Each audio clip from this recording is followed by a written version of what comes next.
Similarly, there are ways of objectively evaluating your achievements.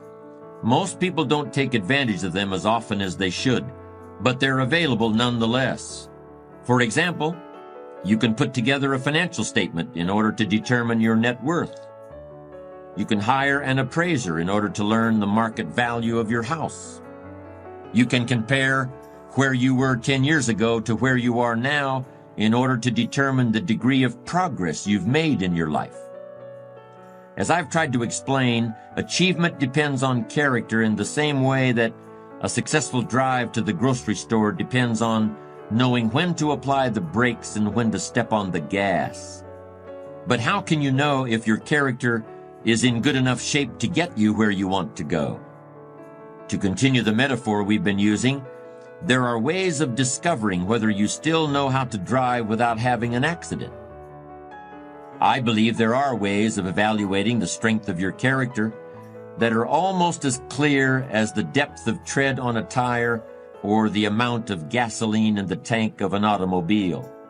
In order to use these techniques for character evaluation, all you need is a commitment to be ruthlessly honest with yourself.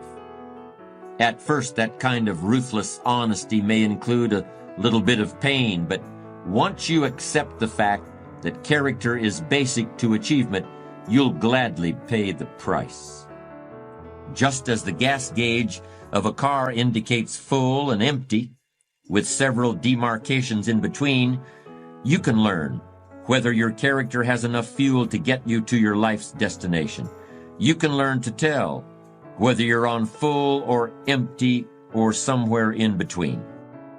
But while a car runs on only one fuel that is indicated by a single gauge, character, in my opinion, can be evaluated by 4 different imaginary gauges. Here's the first one. On the right-hand side of the gauge, corresponding to the letter F for full on a gas gauge, I want you to imagine the letter R, which stands for refusal. And on the left side of that gauge, I want you to imagine the letter C, which stands for complacency. If your character is good and strong, there are certain things that you simply refuse to accept in yourself or in other people. In your work, you refuse to accept anything less than your best effort. That doesn't mean that things will always work out exactly as you hoped and intended, but that's not the point. There will always be variables you can't control, but your effort level should always be maxed out regardless. With your family, your commitment should be just as strong. You should simply refuse to compromise in any area where your family needs and welfare are concerned. And with yourself, in your personal life, you should similarly refuse to accept pettiness or dishonesty or unethical behavior in any form. That's the right-hand side of the first character evaluation gauge. On the left hand is the letter C, which stands for complacency. But it also could be the letters LIS, standing for let it slide, or even WTDA for what's the difference anyway. Ask yourself where you stand on that scale. Do you have enough good, strong refusal to achieve what you want to achieve? If not, it's time to make a pit stop right now.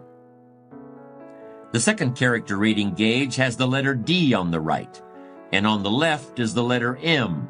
The D stands for decision, and the M stands for maybe. Ask yourself, are you a person who comes to a fork in the road and turns right or left? Or do you stop the car, scratch your chin, and say, well, maybe I'll go this way, and then again, maybe I'll go that way.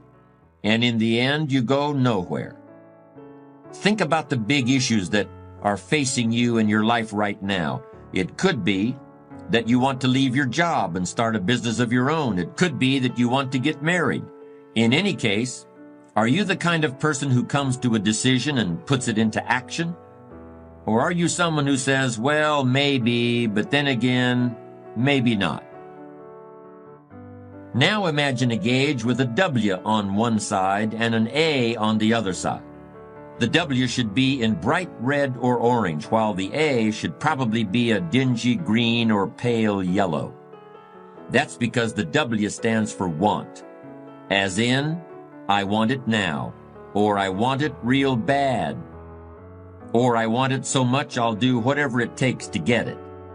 The W means you'll go to law school for 5 years at night while working full-time during the day because you want to be a lawyer. The W means you'll get up at 4 o'clock in the morning every day to work on your novel because you want to be a writer. It means you'll travel from one end of the country to the other many times in order to find a doctor who can make your child well. I know people who have done all those things because they wanted something and eventually they got it. The A stands for apathy. That's where you really don't care what happens. And if you really don't care what happens, it's just as well because it certainly isn't going to be anything good. Now we come to the last of our imaginary character gauges. On the right-hand side is the letter P, and that stands for promise. And on the left-hand side is a letter F, and that stands for fear. If you are a person of strong character, you will promise yourself that you will achieve your goals or what? It doesn't matter, because you never consider that possibility. You have made a promise, and you're going to keep it. When you set out to drive to the grocery store, you don't stop at the doorway and think, what will I do if I don't make it? You simply intend to get to the grocery store. You know you're going to get there. You will get there. It's simply assumed. Fear is simply the inability to make a promise to yourself. It kicks in when you start thinking about all the bad things that can happen to you on the way to your destination.